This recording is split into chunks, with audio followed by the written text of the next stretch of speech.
अस्सलामुअलैकुम टॉपर्स, क्या हाल चाल है आप सबके। मुझे पता है कि कॉन्टिन्यूसली पढ़ रहे हैं, दिमाग में हर वक्त यही चलता है पढ़ते जाओ पढ़ते जाओ पढ़ते जाओ, तो कुछ ऐसी हालत है आपकी। तो हमने इसी हालत को ठीक करना है और आपको हेल्प आउट करना है उस टॉपिक में जो कि आपको बहुत प्रॉब्लम कर रहा है, दैट इज ट्रिग्नोमेट्रिक फंक्शंस के ग्राफ्स को अंडरस्टैंड करना है। उनकी प्रॉपर्टीज से रेलिवेंट कौन कौन सी ऐसी टर्म्स हैं जिनका क्लियर होना ज़रूरी है, और लास्ट पे आ जाता है प्लॉटिंग कैसे करनी है, और ग्राफ में हमें अगर सॉल्व करने के लिए कहा जाए इस बात का मतलब क्या है और हम कैसे सॉल्व कर सकते हैं।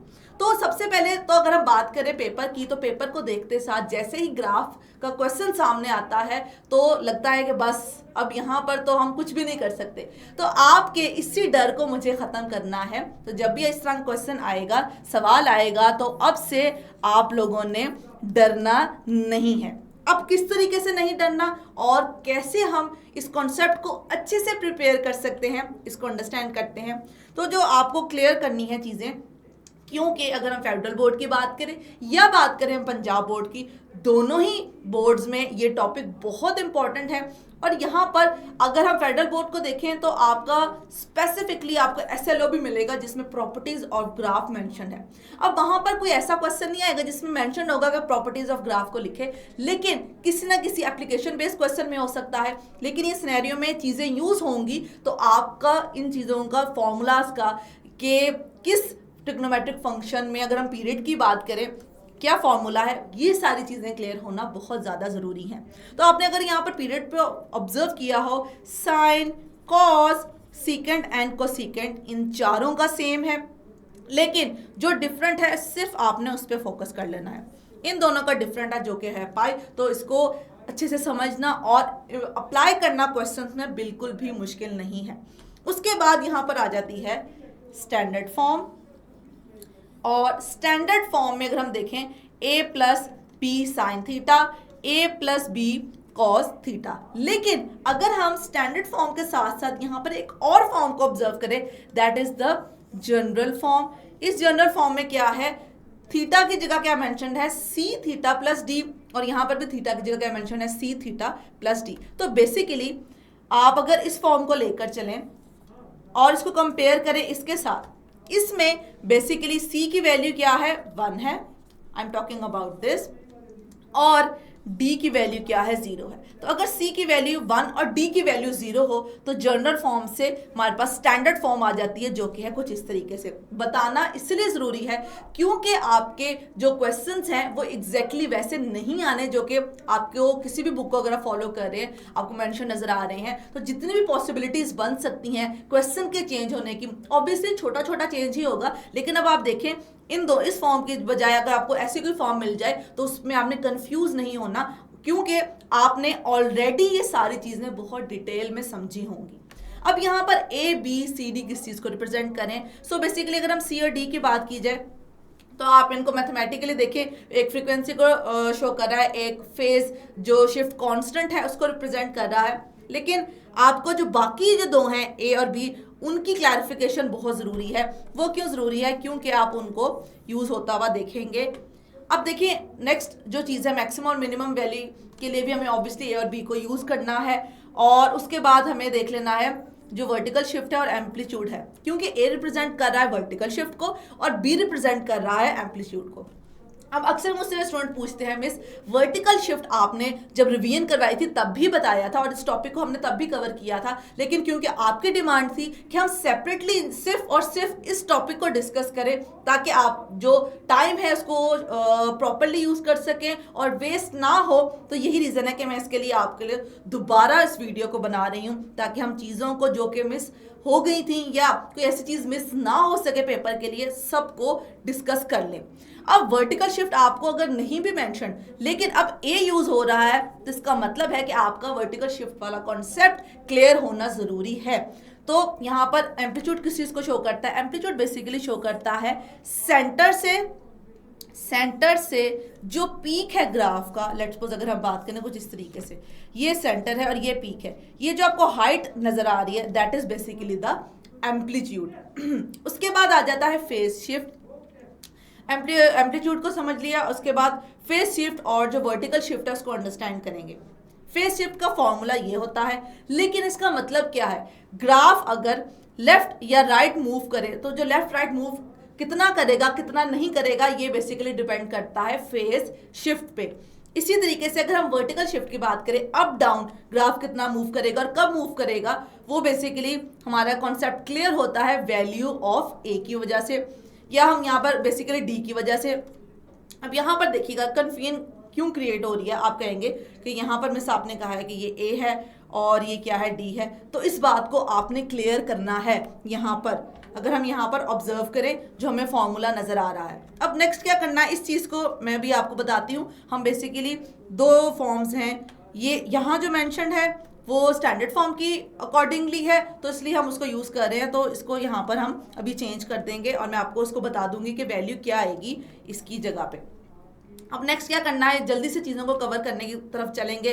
Draw the graph of each function for the interval mentioned here. तो स्टेप बाय स्टेप इनको अंडरस्टैंड करेंगे कि कुछ स्टेप्स हैं जो कि आपने फॉलो करने हैं, वो सभी में सेम रहेंगे। उन स्टेप्स पे बात करके जल्दी से क्वेश्चन की तरफ मूव करेंगे।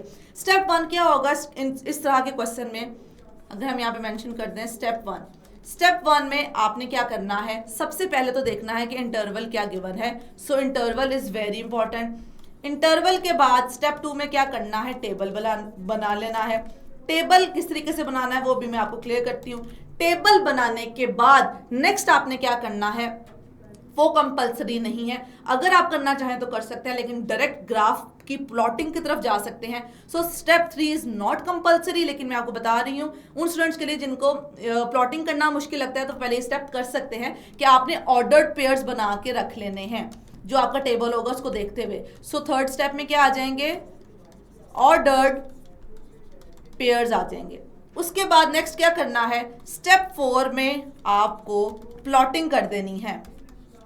प्लॉटिंग कर देंगे और प्लॉटिंग करते ही आपको उसके बाद क्या करना है, पॉइंट्स को आपस में ज्वाइन करना है फ्री हैंड से, और जैसे आप ज्वाइन करेंगे तो आपको ग्राफ बनता हुआ नजर आ जाएगा। तो जल्दी से जो आपके क्वेश्चन हैं उनकी तरफ मूव करते हैं। So this is y equals to minus sine X. सबसे पहला स्टेप आपने इंटरवल पे फोकस करना है। इंटरवल को देखने के बाद नेक्स्ट क्या करना है, आपने जो आपको गिवन है यहाँ पर फंक्शन उसको ऑब्जर्व कर लेना है।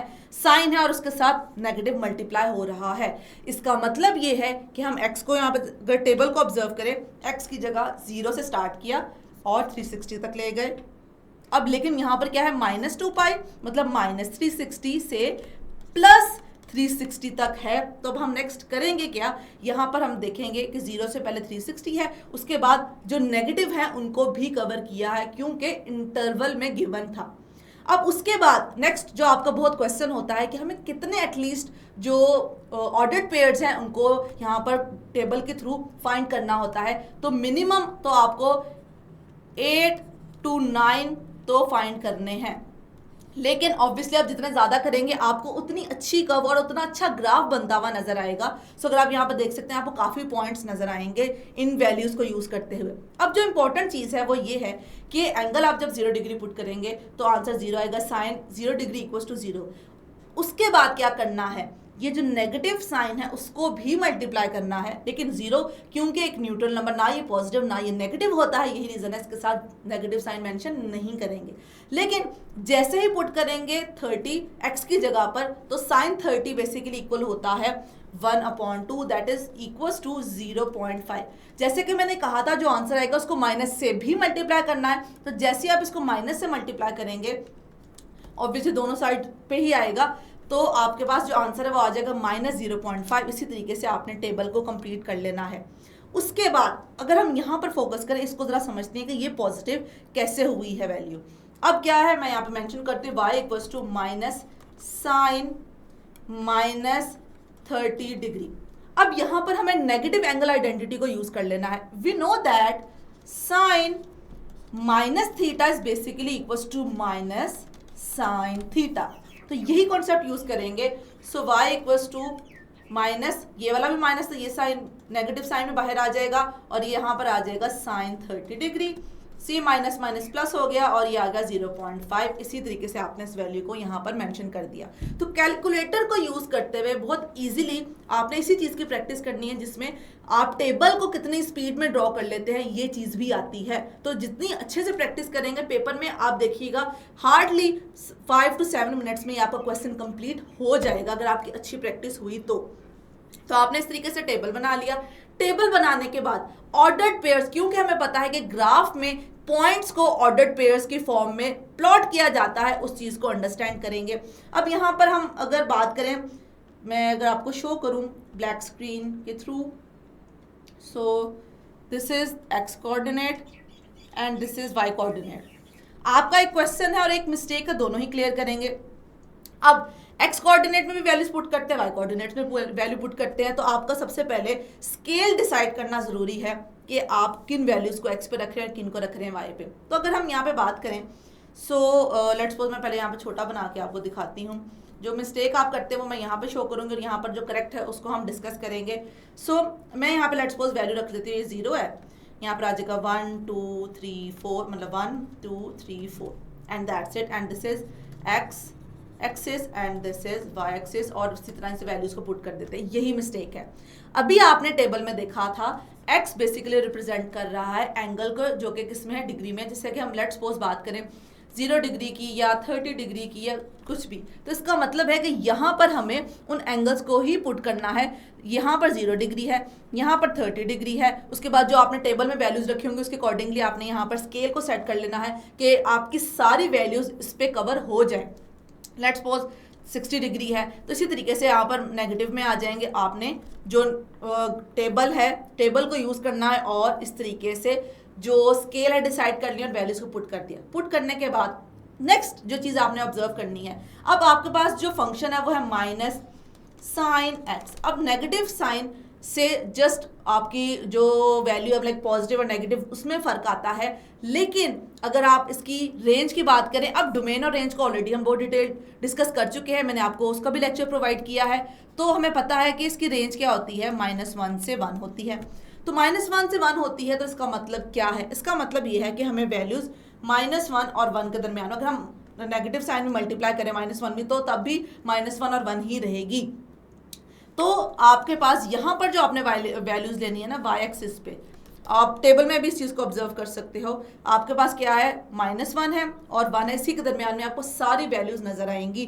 तो आपने क्या करना है, प्लॉटिंग करनी है। सारे पॉइंट्स आपको नजर आ रहे हैं, ये सारे पॉइंट्स हैं जो कि आपको नजर आ रहे हैं, इनको प्लॉट कर दिया। प्लॉट करने के बाद ये सारी प्लॉटिंग आपने इस तरीके से पॉइंट्स की करनी है। यही रीजन है कि मैंने कहा था अगर आप ऑर्डर्ड पेयर बनाना चाहें तो बना सकते हैं ऑर्डर्ड पेयर, लेकिन ये आपके कंपलसरी नहीं है। इस पर अगर आपको लगता है आपका टाइम ज़्यादा वेस्ट हो रहा है, आपकी प्रैक्टिस इतनी अच्छी नहीं है, तो आप चाहे ना बनाएं, डायरेक्टली इनको प्लॉट करें। प्लॉट करने के बाद अब आपने नेक्स्ट क्या करना है, फ्री हैंड से इनको ज्वाइन करना स्टार्ट करना है कुछ इस तरीके से। अब आप देखो इसको ज्वाइन करोगे, ज्वाइन करते जाना है। अब आप देखो आपको कर्व बनती हुई नजर आएगी। अगेन ये कॉन्सेप्ट इतना डिफिकल्ट नहीं है, लेकिन इन चीज़ों की प्रैक्टिस करना ज़रूरी है, क्योंकि अगर आपने प्रैक्टिस नहीं की होगी तो वहाँ पे आपकी ना मिस्टेक बहुत ज़्यादा होंगी। तो ये आपने इस तरीके से ग्राफ को शो कर दिया एंड दैट्स इट। साइन को अंडरस्टैंड कर लिया, एक और ग्राफ को यहाँ पे अंडरस्टैंड करेंगे, that is y = 2 cos x, और इंटरवल क्या है 0 से 2 पाई।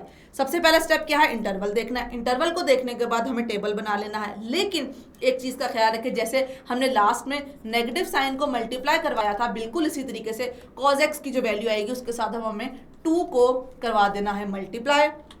सो अगेन इंटरवल क्या था, 0 से 2 पाई। तो हम यहाँ पे कोई भी नेगेटिव जो एंगल है वो नहीं लेंगे। 0 से स्टार्ट किया, 360 पे एंड किया, जो कि रिप्रेजेंट कर रहा है 2 पाई को, और ये आ जाएगा 0।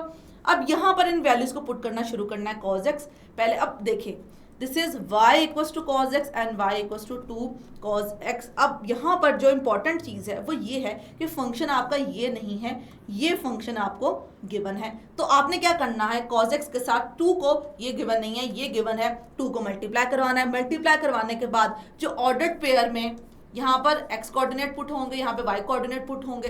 x की जगह तो ऑब्वियसली ये एंगल्स आ जाएंगे, y की जगह ये वैल्यूज आएंगी, तो आपने उनको पुट कर देना है। अब एक और चीज जो कि कंपलसरी नहीं है वो ये है कि अगर आप यहाँ पर ऑब्जर्व करें cos x और ये 2 cos x है, आप चाहें तो उसके बाद डायरेक्टली ये टेबल में ये कॉलम बना सकते हैं अगर आपको 2 फंक्शंस के बनाने हैं टेबल तो।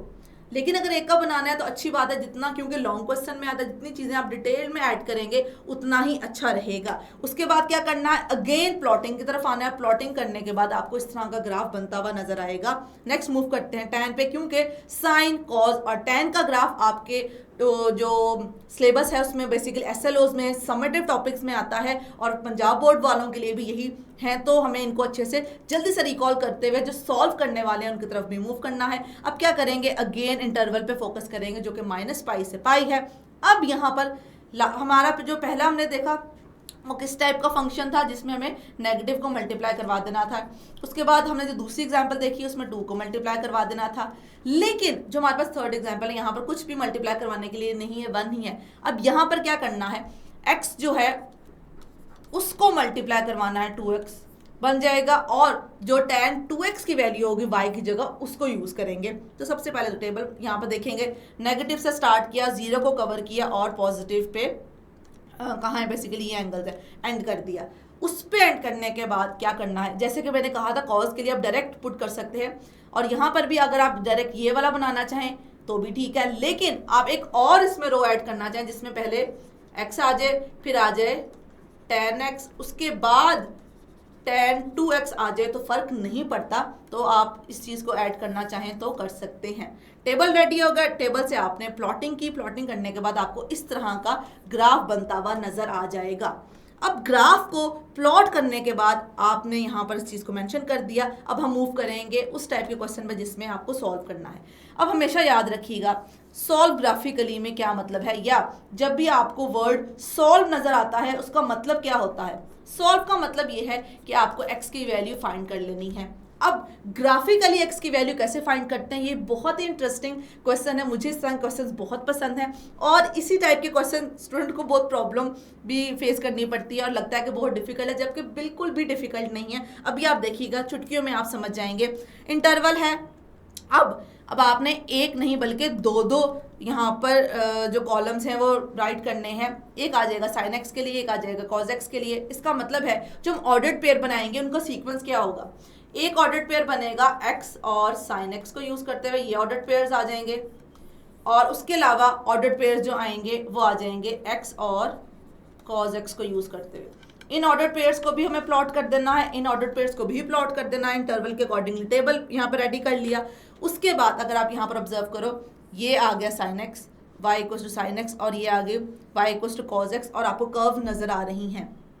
अब जहां पर ये दोनों कर्व्स एक दूसरे को इंटरसेक्ट करते हुए नजर आएंगे उस पॉइंट को जल्दी से देख लेना है और एक्स एक्सिस पे देखना है कि कौन सा एंगल आ रहा है। ये एंगल आ रहा है 45 and that's it, x equals to 45। इसी की वैल्यू फाइंड करनी थी और ये क्वेश्चन हो चुका है कंप्लीट। अब आपने देखा कि कितना ये इजी टॉपिक है, बस दिखने में थोड़ा मुश्किल लगता है और चीज़ों को समझने के बाद अगर आप उसकी अच्छे से प्रैक्टिस कर लेते हैं तो कोई भी प्रॉब्लम नहीं फेस करनी पड़ती। हमेशा याद रखिएगा जो हमें लाइंस और कर्व्स सिर्फ आर्ट्स में नज़र नहीं आती बल्कि मैथ्स में भी हम इनको यूज़ करते हैं और मैथ्स में कितने अच्छे तरीके से यूज़ करते हैं कि जो हमारे पास मैथमेटिकल एक्सप्रेशंस हैं, फंक्शंस हैं, ये चीज़ें उनको एक्सप्लेन करती हैं कि वो कहना क्या चाह रही है, उनका बिहेवियर क्या है, उनकी नेचर क्या है। और अगर हम नेचर की बात करें तो आपकी प्रॉपर्टीज़ ऑफ ग्राफ में फंक्शन आपका जो है वो इवन है या ऑड है वो भी आता है, तो वो भी बहुत ईजी है। आपको पता है कि कॉज, क्योंकि अगर हम नेगेटिव एंगल आइडेंटिटी में देखें इसके इक्वल होता है और इसका जो रेसिप्रोकल है वो भी, तो ये क्या है हमारे पास एक इवन फंक्शन है और उसके अलावा जो है वो क्या है ऑड फंक्शन है। बेसिकली डेफिनेशन क्या होती है, अगर आप फंक्शन की जगह माइनस पुट करें और आपके पास वो फंक्शन नेगेटिव साइन के बगैर आ जाए तो ये इवन है और अगर नेगेटिव साइन यहाँ पर बाहर आ जाए सो this is odd and that's it. Yes student, I hope कि आज के लेक्चर में जिस तरीके से हमने ग्राफ से रेलिवेंट कॉन्सेप्ट्स को क्लियर किया है आपको समझ आ चुकी है। बेस्ट ऑफ लक, इसकी अच्छे से प्रैक्टिस करें। सो टेक केयर योरसेल्फ, अल्लाह हाफिज।